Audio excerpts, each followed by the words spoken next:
So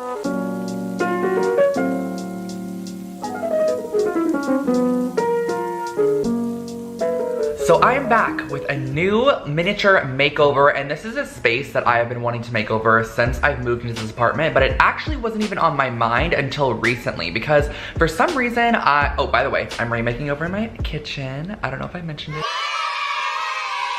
But since I am renting this apartment, redoing the kitchen was never really something I thought that I could do very well or even make like such an impact on, but I've been doing a ton of research and just purchasing some new things that I'm gonna be trying out in the kitchen with you guys, and I think we can really do a really fun kitchen or small kitchen makeover. I live in a 2-bedroom Los Angeles apartment, so you can kind of imagine the kitchen size. It's nothing too insanely big.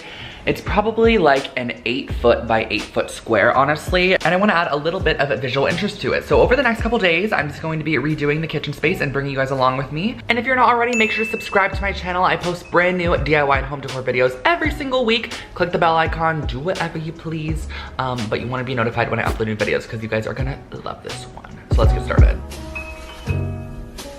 All right, so here is the kitchen space, just so you guys can see. As you can see, it is pretty small. Like when I walk in here, there isn't a ton of walking space. So as you can kind of see, I've been working over here, by the way. The living room's here, there's like a little bar area here, and then the kitchen's right here.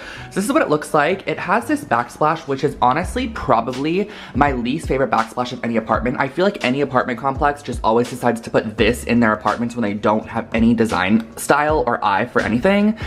Sorry to throw the shade, but it's just true. It's like a glass backdrop. I think I want to do some new knobs on there and then also redo the backsplash for sure in a way that is very renter friendly, and then just add some decor elements and just make this a little bit more pretty in general.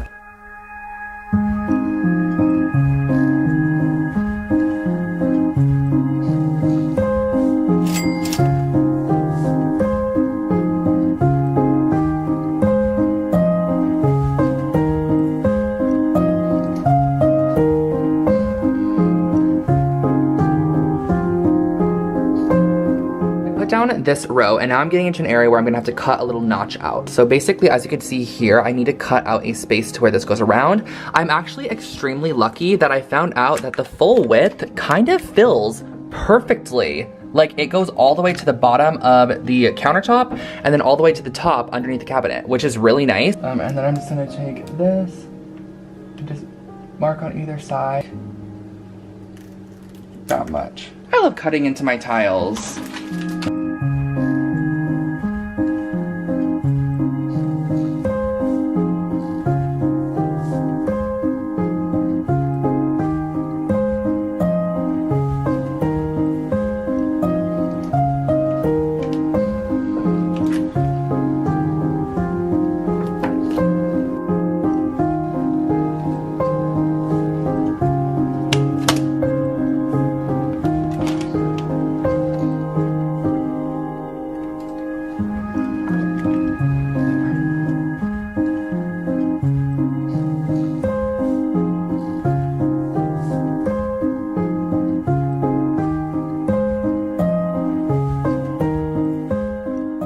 So here is the finished first wall. This is like the main area because it has the biggest area of backsplash on it. Looks so good, but I'm gonna go in now and just cut off these excess tiles here. There literally are only 2 tiles in this whole thing, these ones right here, that have a little, like, not air bubble, but the tile that was underneath actually stuck out a bit. So those just have some character. Not too concerned about those. And I got it to go all the way under here. I had to do a little bit of patching right here. If you can tell, these are like little tiny strips. Also still gonna be doing this whole section here, all the way around here, and then also up kind of behind the refrigerator there.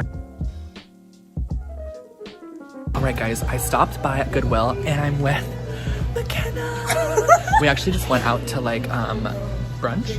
Kind of found out that we live a block away from each other. Literally a block away from each other. We can walk back and forth. It is crazy. So we wanted to stop by the Goodwill because I was like, I'm doing a kitchen makeover, so let me see if I can find anything in here.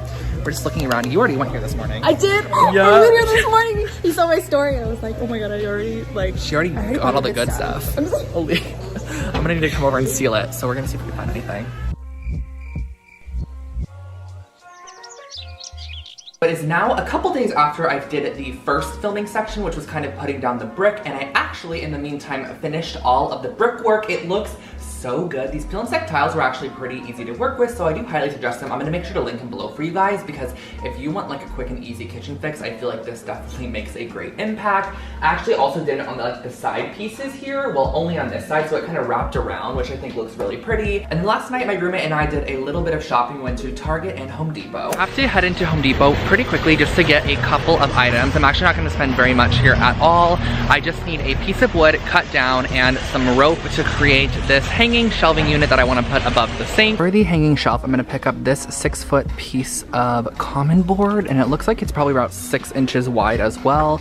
This is going to be perfect to cut down into 3 22-inch sections. Making a quick stop at Target, which seems to be my favorite place to shop at ever. I'm wearing a flannel because it's still November, and I'm really excited because I'm gonna grab a couple of stuff for the kitchen makeover. I'm actually in like the hearth and hand section, and I'm just kind of looking for some things that might look good in the kitchen, but I'm trying to keep it very budget friendly. So far so good. I picked up these 2 little canisters. This is a little sugar one and then a flour one, which I think will add some nice texture to the countertops, and it has the wooden tops, which I wanted just to add that warmth factor. And the same thing, I added this marble and wood paper towel holder. It's just a little bit nicer than the one we currently have, and I definitely think it was time for an update on this. I saw it in Exo McKenna's kitchen makeover that she put this rug in there, but she actually got the runner version of this rug. But I found that they had a little miniature version, which I think would go great in front of the sink since the space isn't that big in the kitchen. It also matches my shirt, which is quite nice, and I think this is really cute, and it's a bit cheaper than the actual runner. How much is this? This was $19.99, and I believe the runner is like $50. Oh, Marie, they do have the runner. It's right here. 7 feet long. This is 7 feet long, so I feel like maybe just this will be a nice element, because this is $44.99 and this is only $20, which gives me $25 more to put somewhere else. I'm going to be adding handles to all of the drawers and cabinets, which I got from Amazon, which I will show you guys in just a second. They are so good and affordable. And then also creating this DIY that I have for this wall here and decorating. So let's just get started. So the handles and the knobs that I got for the kitchen are so good. These are the little handles that I got. They look like this. They're in a black, like just kind of farmhouse vibe. And then the other handles I got are these ones, which are the longer ones for the actual cabinets. And then these ones are gonna be for the drawers. They're from this Amazon brand called Revinte, and I'm gonna link these below for you guys because I think I got 10 of these and 15 of these, and the total was like $32 with shipping. But let's get started with putting these on the actual drawers. So I also took a little bit of cardboard from the top of the packaging, created this template here, which basically allows us to put it over the top of the cabinet, mark your holes, and then just repeat on all of them. So everything is gonna be perfect, and we don't have to do measuring on every single one.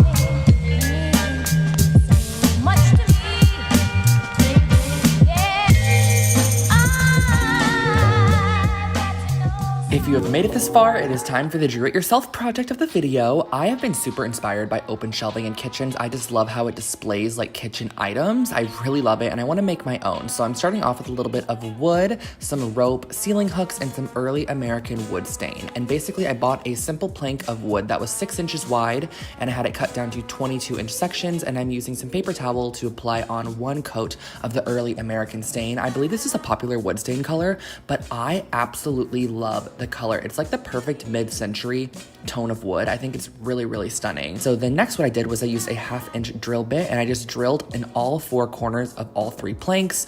That way we're able to then string through our rope. And just to give you guys a guideline, I actually just cut like 12-foot sections of rope just to be safe, but you can really cut however much you think that you're going to need, and then you're going to string it through your first plank.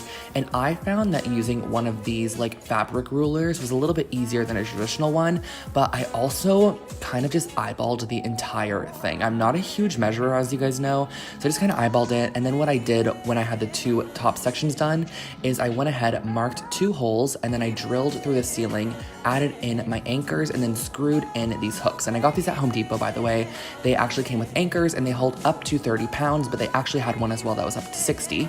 So the next what I did was I just strung through my second shelf, and I had my roommate hold it just so we can kind of gauge how it's going to lay. I do suggest adding something heavy to each shelf as you work down, and then once you have all your knots, what I did was I actually went ahead and tightened them and then added a bit of fabric tack to each of the knots just to make sure that they stayed, cut off the excess, and that was the finished hanging shelf.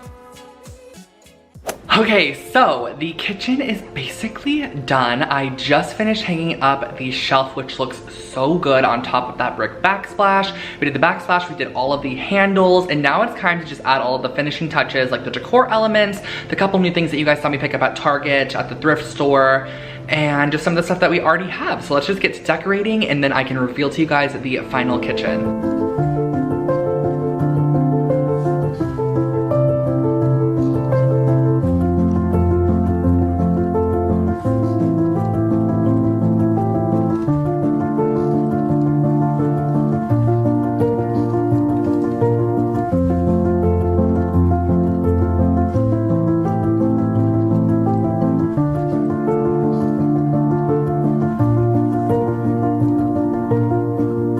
It is time for the reveal, so let me share with you guys the kitchen in 3, 2, 1.